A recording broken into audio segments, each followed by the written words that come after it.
Boa tarde, pessoal. Tudo bem? Bacana? Espero que esteja tudo bem com vocês aí. Essa aula gravada é uma aula especial, visto que vocês estão em prova multi hoje, né? É uma aula que nós vamos discutir juntos aqui conceitos básicos da arte maneirista e da arte barroca. Vamos lembrar que o último tópico trabalhado em História da Arte foi o Renascimento, né? Os séculos 14, 15 e 16, conhecidos como Trecento, Quattrocento e Cinquecento dentro do Renascimento, né? O Renascimento foi um período de transição, de mudança de mentalidade entre o panorama medieval que nós tínhamos na arte relacionado ao mundo medieval, ao mundo teocêntrico, ao mundo místico da Idade Média, e ao Renascimento que apresenta para nós, né, um momento de valorização do homem, do pensamento humanista, da capacidade humana, e claro que, né, de elementos como o antropocentrismo, o racionalismo, o individualismo, gerando um senso crítico no indivíduo, além, é claro, né, da valorização da relação do homem com a natureza, o naturalismo, a busca dos prazeres individuais, retomando as ideias hedonistas romanas, e, claro que, né, o neoplatonismo, que é a busca da elevação espiritual sem a relação com as coisas materiais do mundo. Esse modelo renascentista que nós estudamos na nossa aula, né, fizemos uma análise geral dele ali, que aliás usamos 2 aulas para isso, ele vem ser substituído, ele vem ser derrubado no século XVI, né, a partir da Contra-Reforma Católica, né, a pressão da Igreja, o Concílio de Trento, né, a lógica católica em impor uma censura, né, aos inimigos da Igreja, aqueles que iam contra os conceitos da Igreja naquele momento. A ideia da Inquisição, reforçada pelos tribunais de Santo Ofício naquele período, levam à derrubada do Renascimento e ao surgimento de novos modelos, novos estilos artísticos que vêm com herança do Renascimento ou como forma de rompimento, quebra da lógica renascentista naquele período. Bom, nós temos aí no primeiro momento, né, a arte maneirista, a arte barroca, que aparecem, né, fundamentalmente o maneirismo mais ao norte da Europa, mais vinculado ao pensamento burguês, né, que apareceu durante o Renascimento ali, e a arte barroca com uma vinculação muito forte à questão da religião, ao apelo popular e mais incidente de alguma maneira no sul da Europa, né? Lembrando que esse barroco também alcançará a América Latina, né, durante o período colonial, com certo atraso, né, com relação à Europa, e nós vemos esse modelo barroco, né, se instalar no Brasil no século XVIII, na primeira metade do século XVIII, dentro do ciclo do ouro, na região mineradora, na região das Minas Gerais, né, e se espalhando por regiões vizinhas ali, né, como o interior de São Paulo, Goiás, Mato Grosso, e se estendendo até a Bahia, onde você vai encontrar muito forte, né, os elementos de arte barroca que foram estabelecidos, que foram criados, que foram trazidos, de certa maneira, dentro da lógica brasileira. Bom, primeiro tópico é a arte maneirista. Bom, a definição primeira do que é o maneirismo, né, é um termo que foi utilizado para definir a arte europeia, né, que vem no final do Renascimento. O Renascimento está acabando, o Renascimento começa a viver a sua pós-auge, pós-período áureo do Renascimento, né, e nós observamos, né, que o conceito maneira define a característica de cada artista. O que é isso? No final do Renascimento, principalmente ao norte da Europa, como eu falei para vocês, né, que é o mais comum, não só lá, mas o mais comum. A partir do auge do Renascimento e começo da decadência renascentista, nós temos, né, o artista fazendo a arte à sua maneira, quer dizer, o seu valor individual é colocado ali, e esse fazer à sua maneira designa, corresponde ao termo maneirismo. Ou seja, a valorização do individualismo do artista, da capacidade criativa de cada artista ali. Séculos depois, né, a gente tem que lembrar que esse estilo que veio do final do Renascimento, né, ele acaba se ligando, se amarrando, de certa maneira, ao movimento da Reforma Protestante. Então, nós podemos fazer uma vinculação entre o reformismo protestante e o maneirismo do final do Renascimento. É claro que, né, esse pensamento protestante, esse pensamento que vai mexer com a vida social, política, religiosa, né, econômica da Europa, com Lutero, com Calvino, com Henrique VIII, né, com as críticas à Igreja Católica e o surgimento de novas religiões, acaba se encontrando com a expressão artística maneirista, ou seja, eles acabam se ligando ali. É preciso lembrar que quando eu falo de reforma religiosa, nós falamos de, principalmente, da Alemanha de Lutero, da Inglaterra de Henrique VIII, né, que foi muito forte ali a reforma, das guerras de religião na França, né, da Suíça, né, de Calvino. Então, nós observamos que esse processo protestante, que aparece muito forte mais ao norte da Europa, acaba se confundindo, acaba se interligando à expressão de arte maneirista, que nós vimos ali naquele momento. Alguns aspectos gerais do maneirismo são legais a gente comentar, né? Eles estão muito próximos, o maneirismo do barroco, né? Muito próximos, aí, muito interligados, né? Então, a gente pode falar que o maneirismo e o barroco nasceram basicamente da crise do final do Renascimento, recebendo algumas influências do Renascimento, né? Mas, ao mesmo tempo, rompendo com a lógica renascentista. Então, tem que lembrar, o Renascimento muito forte, o Renascimento muito voltado à racionalidade, ao antropocentrismo, ao individualismo crítico, né? E, de repente, essas artes que aparecem como o maneirismo e o barroco copiam os elementos, interpretam algumas ideias do Renascimento, mas, ao mesmo tempo, se afastam do pensamento renascentista em alguns pontos, caminhando, de certa maneira, para a valorização da religião, para a valorização do pós-renascimento, né, que acontece a partir do século XVI e mais fortemente no século XVII ali. Então é importante ter essa lógica de analisar o período e a ligação, sim ou não, com o final do Renascimento desse tipo de movimento artístico, desse tipo de arte ali. Bom, a gente chama, muitas vezes, né, por uma visão histórica, por uma visão de análise artístico-histórica, de maneirismo de proto-barroco ou primitivo barroco. O que é isso? Ele seria um movimento que teria nascido antes do barroco, né, temporariamente se mantido ali como movimento principal, e depois houve uma ascensão da arte barroca, um crescimento do modelo barroco que vai dominar a arte europeia durante os séculos ali 17, comecinho do 18 ali até aparecer a arte neoclássica, né? Então a gente pode chamar o estilo maneirista de primitivo barroco ou proto-barroco, porque ele dá origem em algum momento à arte barroca que vai suplementar, vai tomar o lugar do maneirismo depois de algum tempo ali. Claro que esse estilo artístico maneirista, né, ele é ligado àqueles nobres aristocratas europeus, é ligado à burguesia emergente no norte da Europa, né, e lembrando que ele não se aproxima muito, né, do povo como o barroco se aproximará. O barroco é uma manifestação muito mais próxima do povo do que o maneirismo. O maneirismo ele faz uma trajetória, um caminho, né? O caminho maneirista ele coloca, de certa maneira, a valorização da nação, a valorização dos ideais de povo, né? Muito fortes ali. E o barroco, mais à frente, né? Aparece como uma arte, né? Vamos dizer assim, mais refinada, mais cheia de detalhes, mais próxima da Reforma Católica e acaba, de certa maneira, sendo mais reconhecida, mais lembrada, mais utilizada do que o maneirismo.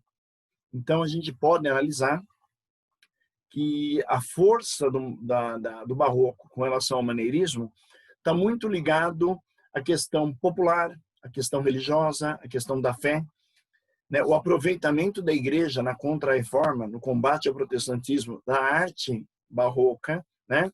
Diferente do maneirismo, que é, na verdade, a origem daquela mudança de como fazer arte. como criar a arte. O barroco foi o refinamento, foi o melhoramento, foi a evolução, segundo alguns pensadores, estudiosos aí, do próprio maneirismo. E a gente, né, precisa pensar que aquela visão muito racional, aquela visão muito forte da razão, do conhecimento científico, conhecimento empírico, né, que vinha do Renascimento, que trazia uma arte muito mais objetiva, uma arte muito mais racional, ela acaba sendo derrubada pelo maneirismo, né, onde, de certa maneira, né, a gente percebe que há um espírito criativo, há uma visão além da racionalidade, além do naturalismo, além do antropocentrismo que é colocado nos quadros, né? Então, o artista, muitas vezes, ao invés de usar os antigos temas do Renascimento, criando as obras, né, com a técnica da perspectiva, usando a natureza como pano de fundo, tal, ele começa a usar elementos abstratos, elementos criados na mente do artista. E aí por isso que a gente fala, né, da característica de cada artista estabelecer o seu, né, modelo de arte, ou seja, a sua maneira de fazer a arte.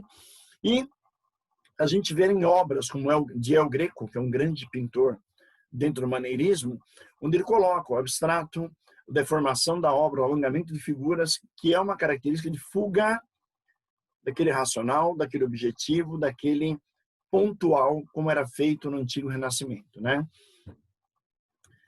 A gente não tem, né, a questão da proporcionalidade de objetos e elementos dentro da obra maneirista. Aliás, perdão, renascentista, né? O Renascimento trazia a questão matemática, a questão de uma obra que tinha características muito baseadas na racionalidade, né, nas técnicas geométricas, né? O maneirismo ele quebra um pouco isso, ele não deixa muito claro o que é o principal da obra, seu elemento humano, seu elemento que complementa a imagem ali, né? E muitas vezes a gente pode observar que o que vale, né, de certa maneira, né, é a imaginação do artista complementando aquela realidade que ele está pintando ali. Ou, em certos momentos, ele criando uma realidade além, né, do mundo real que ele vive, do mundo real que ele está retratando ali, né? Então, a gente pode analisar que dentro da obra maneirista, nós observamos essa quebra da racionalidade, essa quebra da objetividade, essa quebra da visão empírica que o Renascimento tinha, né?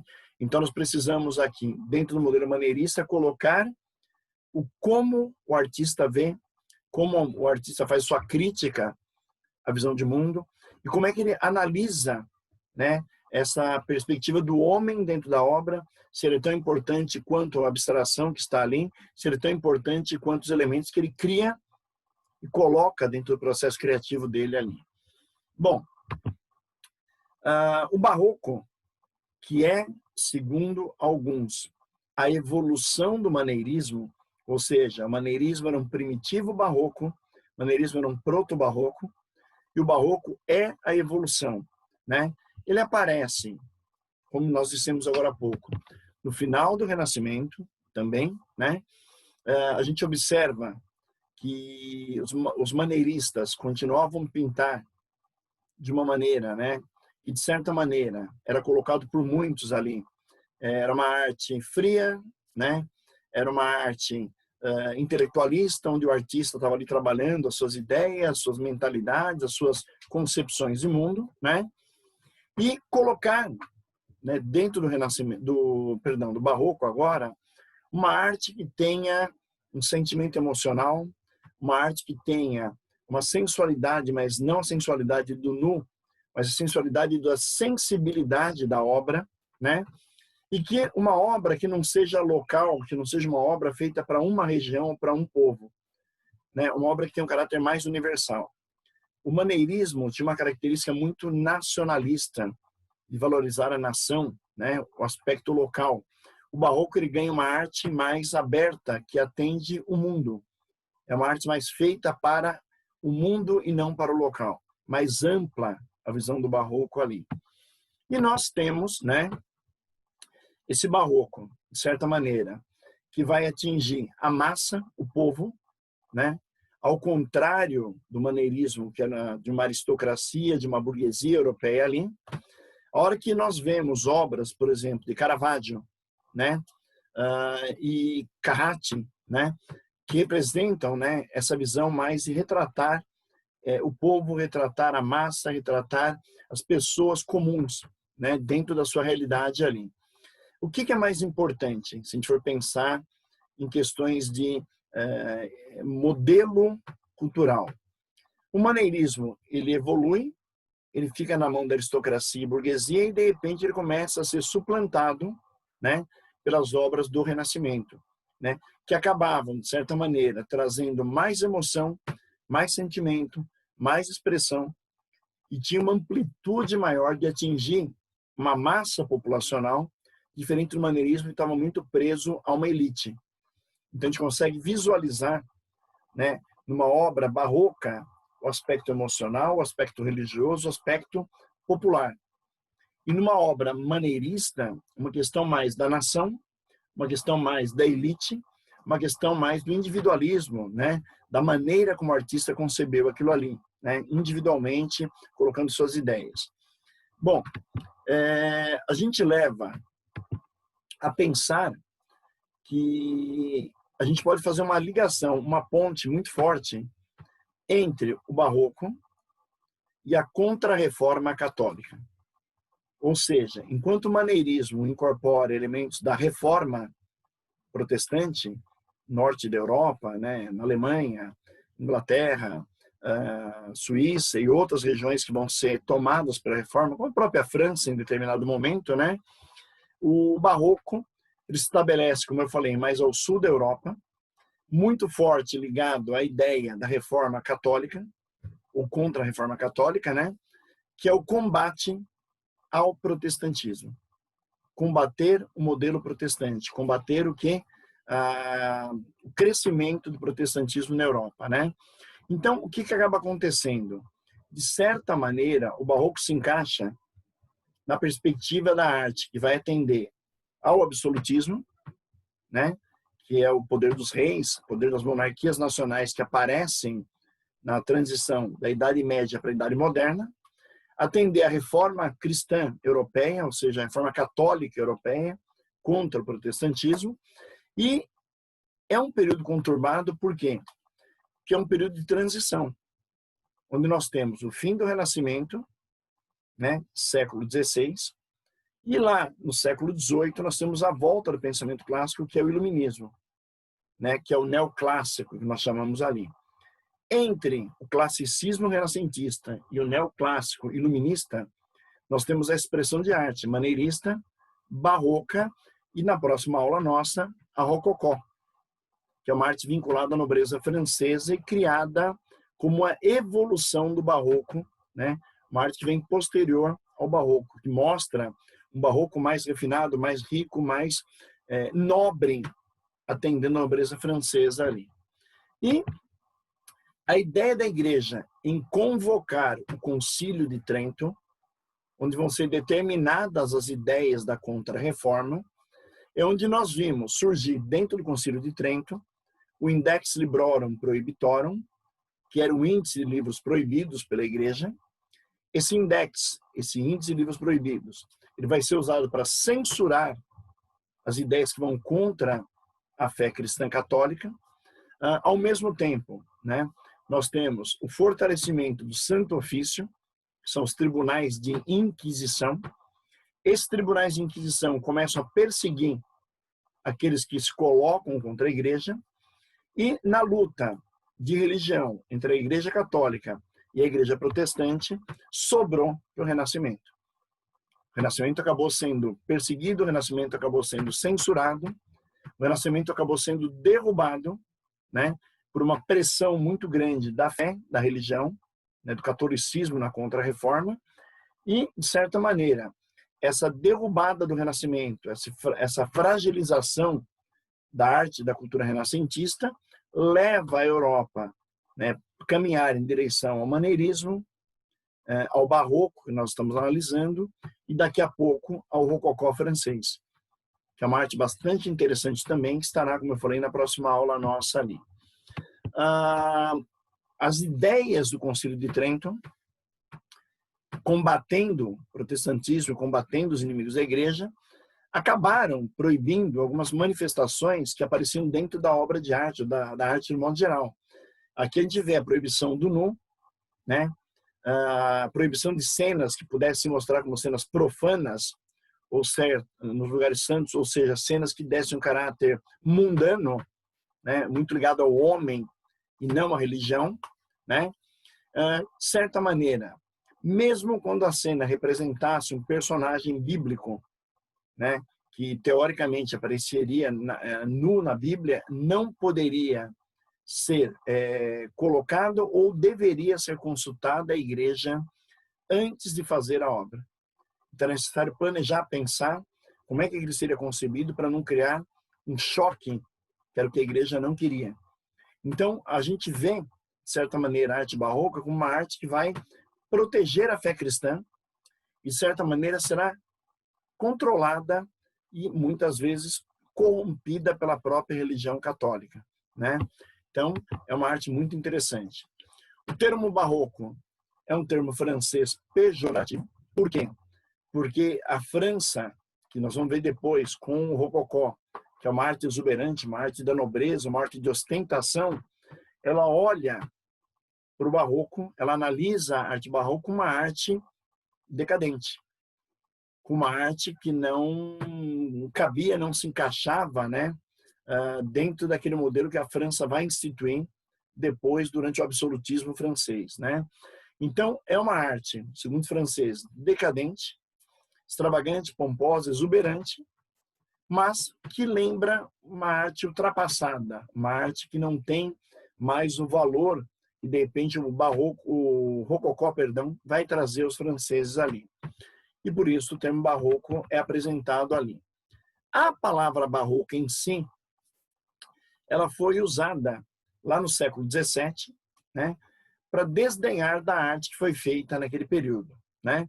Então, a lógica iluminista, o pensamento iluminista que nasce no final do século XVII e chega no auge do século XVIII com as revoluções burguesas, com o pensamento racional, ela acaba colocando, né, o barroco como um termo de uma arte que viveu um período que deveria ser abandonado, esquecido, que era um período da fé, do domínio religioso, do poder da Igreja Católica combatendo, né, o protestantismo, e que acabou derrubando toda a racionalidade renascentista que nós tínhamos ali. Então, o que a gente observa, né?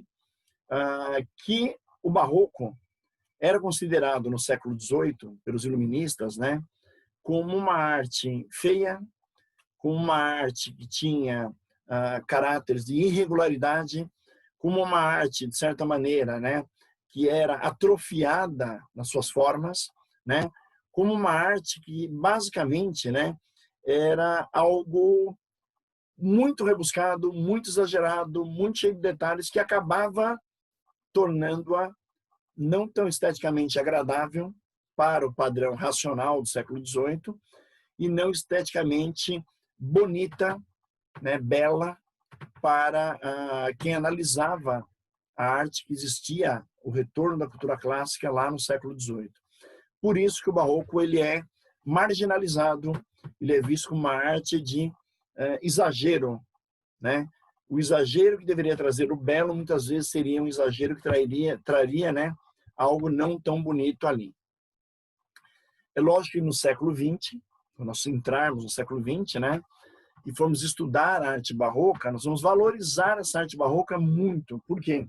Porque ela é uma arte bela, ela é uma arte realmente rebuscada, exagerada, com excesso de detalhes, mas numa análise mais clara, uma análise mais pontual do século XX, com uma crítica menos política aos períodos ali, nós vamos olhar como uma arte bela, uma arte detalhada, uma arte que representa o século XVII, e no caso brasileiro, o século XVII e principalmente XVIII, né? Quando nós olhamos figuras nas Minas Gerais, como o Aleijadinho, que foi um grande artista, né? O Antônio Francisco de Lisboa, ou as obras do mestre Ataíde.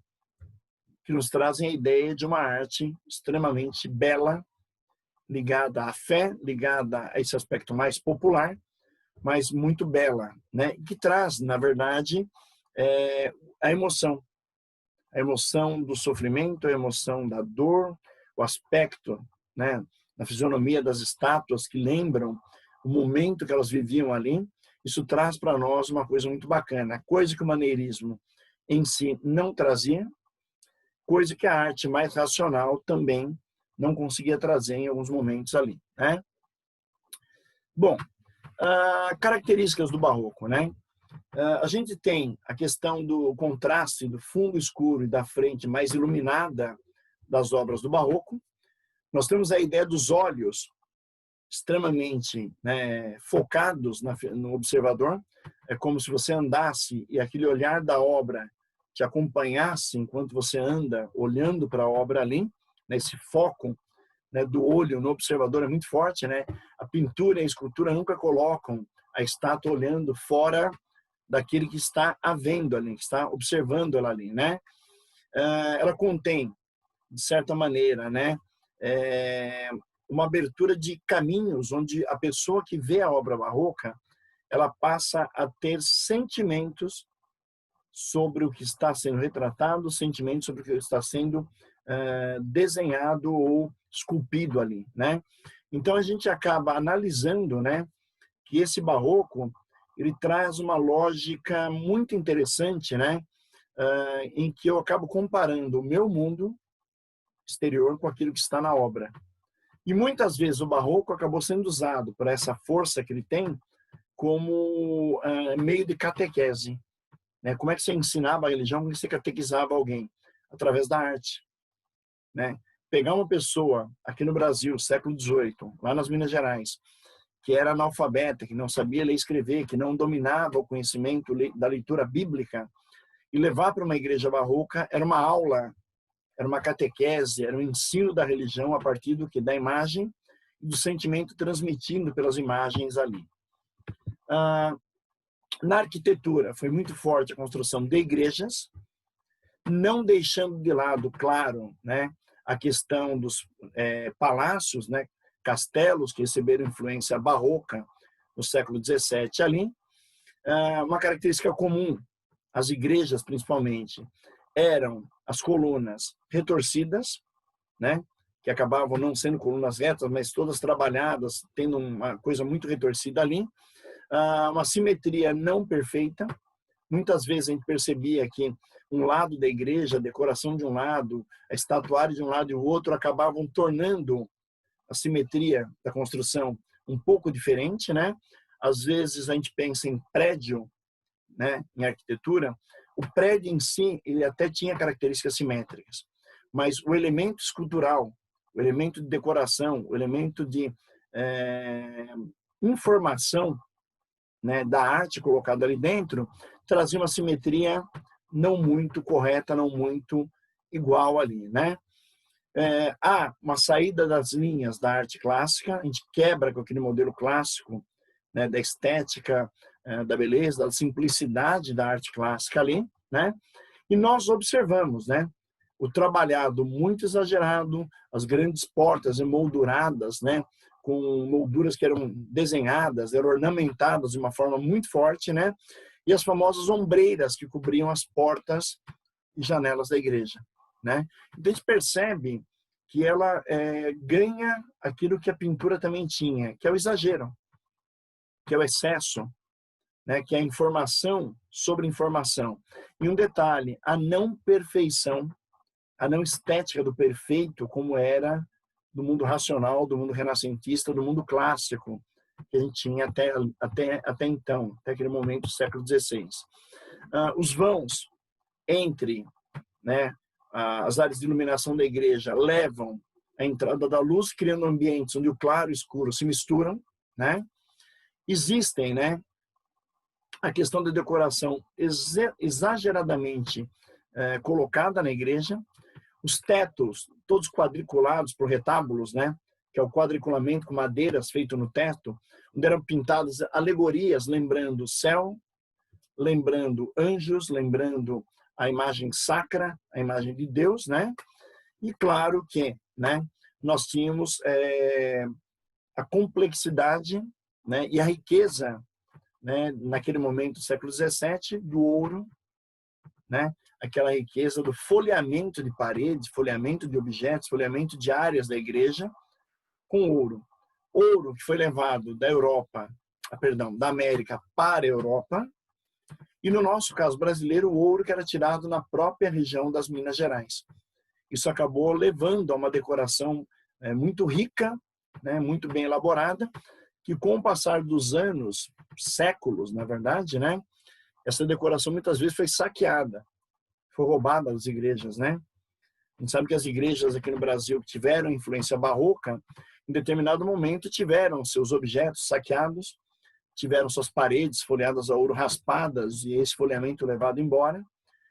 Tivemos obras do barroco que lembravam essa característica, né, da religião, da fé e muito fortemente, né, do sentimento, da emoção, que foram roubadas aqui no Brasil e vendidas, né, no exterior, no mercado negro. Então a gente tem essas características próprias do barroco, que são comuns, né, em igrejas do século XVIII, XVII, XVIII, né, aqui no interior de São Paulo, nas cidades históricas de Minas, algumas cidades de Goiás, Mato Grosso, Bahia, chegando até Pernambuco. A gente tem a influência do barroco aqui no Brasil bastante forte ali. Bom, os grandes artistas do barroco, né, grandes artistas, né, que de certa forma valorizaram a existência humana e muitas vezes, né, acabaram não só pintando a fé, não só a religião, mas pintando o povo, a maneira que o povo vivia, a visão de mundo que eles tinham com relação às ideias da sociedade em que eles estavam inseridos naquele momento ali. E, de certa maneira, também pintaram um pouco da história bíblica, um pouco da fé, um pouco da religião, né? Um pouco daquilo que seria a catequese usada para o ensinamento bíblico, né, dentro das igrejas, né? E, lógico, também nos palácios, né, onde você vai ter as representações ligadas à nobreza feitas pela arte barroca. Então nós temos aí, por exemplo, Jan Vermeer, né, que é um artista que usa muito a técnica da luminosidade da luz, do uso da luz dentro da obra, da construção da sua obra ali. O Rembrandt, que pintou várias personalidades da época, né, usando o estilo do claro e escuro, do luz e sombra, que era característico do barroco, com a frente, o inicial da obra mais claro e o fundo da obra mais escuro, né? Rubens, que gostava de pintar o corpo humano e os volumes do corpo humano nas suas obras, para chamar bastante atenção desse volume corporal humano ali. E nós temos Van Dyck, Velázquez, Rigaud e Bernini, né, na estatuária ali. Dentro da nossa aula, eu coloquei uma obra do Velázquez, que é muito conhecida, que é essa aqui, em que você vê as meninas, né, uma visão, né, do mundo que ele vivia ali no século XVII, né, em que ele representa as meninas com suas roupas, seus trajes, o seu modo de vida dentro de um ateliê, né, de um pintor, que é ele, né? Então, essa representação do seu ateliê, das meninas e de toda a sociedade do período é uma característica do espanhol Velázquez nas obras que ele coloca ali. Claro que, né, a gente observou a estatuária barroca com essa visão sacra, representado, né, por uma certa humanidade e com os defeitos, os sentimentos, as emoções que o homem poderia trazer dessa obra aqui. Vimos uma igreja barroca que guarda características ainda, né, daquele estilo que vinha do Renascimento, mas, como a gente falou, com uma simetria relativa, com exagero interno, né, dentro da igreja, com colunas retorcidas, os tetos em abóbadas que tinham nervuras, tinham gominhos, esses tetos em abóbada, né, que lembravam um pouco o Renascimento, mas eram um pouco mais exagerados na sua construção, na sua iluminação. A pintura dos afrescos com temas religiosos, com o céu retratado no teto das igrejas ali, e com as estátuas sacras, que representavam o sentimento, né, trazido por cada estátua, por cada elemento sacro colocado ali em função da própria igreja, né?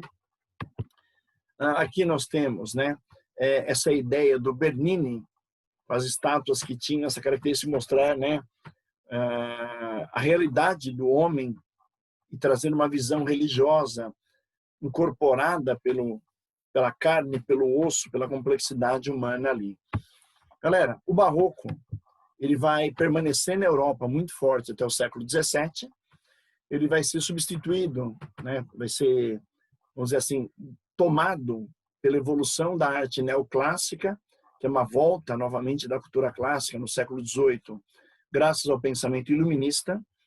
E, de certa maneira, né, barroco, maneirismo conviveram paralelamente durante muito tempo, né, cada um no seu espaço, cada um defendendo a religiosidade protestante ou católica, né, de cada um ali, defendendo, de repente, o maneirismo, uma arte voltada à aristocracia, à burguesia, e o barroco com um apelo mais popular, né?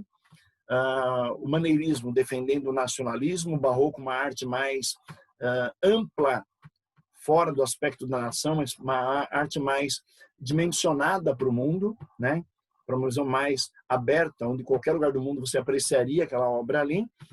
E compartilhado o maneirismo e o barroco, né, futuramente, com mais um estilo de arte, que é o rococó, que é considerado por alguns uma evolução do barroco francês, né? E aí nós vamos ter que analisar, na próxima aula nossa, esse rococó, as características dessa arte da nobreza francesa, essa arte voltada ao luxo, foi estabelecida na França durante os reinados dos reis Luís XIV, XV, XVI, né? E que chamam muita atenção pela ostentação. Acho que é o termo correto para designar o rococó. É o ostentar, né? E assim nós terminamos essa análise de maneirismo, essa análise de arte barroca, né? E que vocês possam, né, tirar as dúvidas, perguntar, conversar comigo ainda nas aulas, né, para esclarecer um pouquinho mais sobre isso. Façam uma ponte entre a arte barroca que nós discutimos aqui e a literatura barroca, né? Porque é muito forte para vocês trabalhar em literatura barroca, em literatura, né? Por quê? Porque ela é um tema de vestibular. Ela é trabalhada nos temas de vestibular. Então, quando nós pegamos uma Unicamp da vida, que pede os sermões do Padre Vieira como textos literários para estudar para o vestibular, Padre Vieira se encaixa perfeitamente, né, dentro do aspecto do barroco, da Contra-Reforma, da ação da Igreja Católica, né, dentro daquela lógica da Europa nos séculos ali 17, caminhando para o século 18. Final 16, caminhando até o século 18, em alguns lugares ali. Então é muito legal você fazer esse paralelo, né? E claro que também fazer uma análise muito clara da relação entre maneirismo e a Contra-Reforma, e do barroco, maneirismo com a Reforma Protestante, perdão, e do barroco com a Contra-Reforma, que é o tema de aula nosso na transição do nosso caderno 2 para o nosso caderno 3. Né? Vocês vão perceber que nós começamos a falar de Lutero na última aula do caderno 2, e depois falamos de Calvino, Henrique VIII e da Contra-Reforma no caderno 3, no comecinho do caderno 3. Beleza? Galera, um abraço para todo mundo. Espero que eu tenha ajudado de alguma maneira. As dúvidas que podem aparecer pertinentes aí, nós tiramos na aula. E na frente 1, quando trabalharmos, né, a questão da reforma e contra-reforma, eu volto a tocar no tema maneirismo, no tema barroco. Tá? Galera, obrigado, valeu. Foi muito bom estar aqui com vocês novamente. Tá? Um grande abração para todo mundo e até a nossa próxima aula.